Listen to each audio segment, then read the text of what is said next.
Halo semua, kali ini kita akan membahas topik, sejarah singkat masuknya etnis Tionghoa ke peradaban etnis Simalungun. Dari sumber sejarah yang kredibel, etnis Tionghoa masuk dalam peradaban etnis Simalungun saat Raja Siantar Tuan Sangnawalu Damanik yang karismatik dan toleran itu berkuasa, tahun 1888 sampai tahun 1906.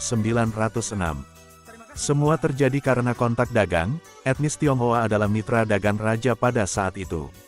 Hal itu bisa dibuktikan, Tuan Sangnawalu Damanik memesan uang keping logam tembaga bertuliskan, Baginda Sutan alias Malim Sutan, gelar kebesaran Islam dari Tuan Sangnawalu Damanik kepada pedagang Tiongkok. Peredaran uang ini kemudian dilarang oleh pemerintah kolonial Belanda seperti tertulis dalam buku, Kerajaan Siantar, dari Pulau Holland ke Kota Pematang Siantar, tulisan dari, Prof. Aaron L. Damanik dan Pendeta Juandaha Raya Purba Dasuha. Bukan itu saja, Tuan Sangnawalu Damanik juga memberikan izin untuk mendirikan kuil Tionghoa yang sekarang menjadi Vihara Avalokitesvara di Jalan Panei dekat dengan Pamatang atau Istana Kerajaan di Pulau Holang, sekarang Kampung Pamatang di Kota Pematang Siantar.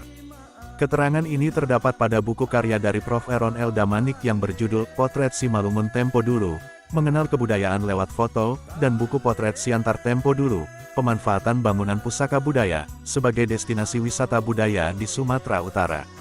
Ditambah izin raja untuk membuka kampung dagang atau kampung Cina, juga disebut pecinaan yang sudah berlangsung sejak zaman Tuan Sangnawalu Damanik, Tuan Riah Kadim Waldemar Damanik dan Tuan Sawadim Damanik. Yang sekarang bisa kita lihat berada di sekitaran Jalan Mataram, berdekatan dengan Vihara Maitreya, Jalan Sutomo Merdeka, dan Jalan Cipto berdekatan dengan Kampung Pamatang atau Ancient Simalungun, dan Vihara Avalokitesvara sekarang. Sebelum masa Tuan Sangnawalu Damanik, etnis Tionghoa memang sejak lama sudah melakukan kontak dagang dengan etnis Simalungun. Di perdagangan, Kabupaten Simalungun sekarang, ada cerita rakyat Simalungun yang masih dikenal dengan sebutan, Sang Pantau atau San Pantu, yang menceritakan hubungan dagang antara Kerajaan Nagur dan Batangiu dengan pedagang Tiongkok di Selat Malaka.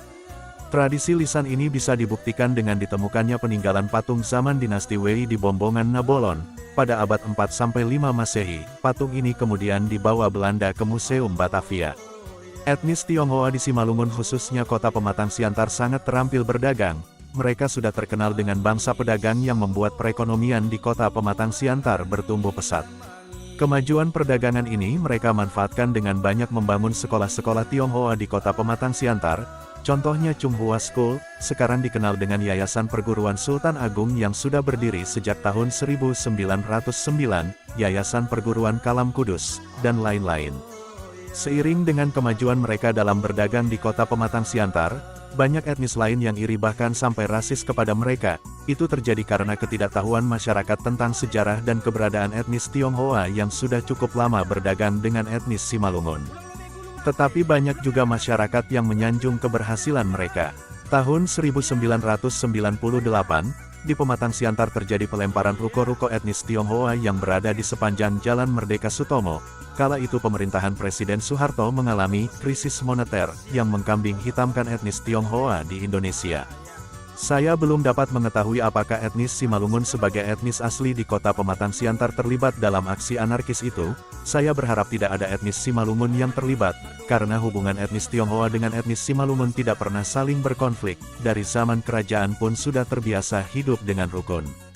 Kiranya pemangku adat Simalungun atau PMS dan ahli waris Harungguan Harajaon Marpitu Simalungun beserta penatua dari etnis Tionghoa di Siantar Simalungun bisa saling merangkul dan bekerja sama untuk memperkenalkan budaya Simalungun dan budaya Tionghoa, serta meningkatkan tali silaturahmi yang sudah terjalin sejak dahulu.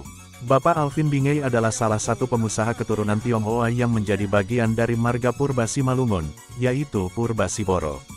Harapan saya, kedepannya lebih banyak lagi keturunan Simalungun Tionghoa yang peduli kepada pelestarian adat dan budaya Simalungun.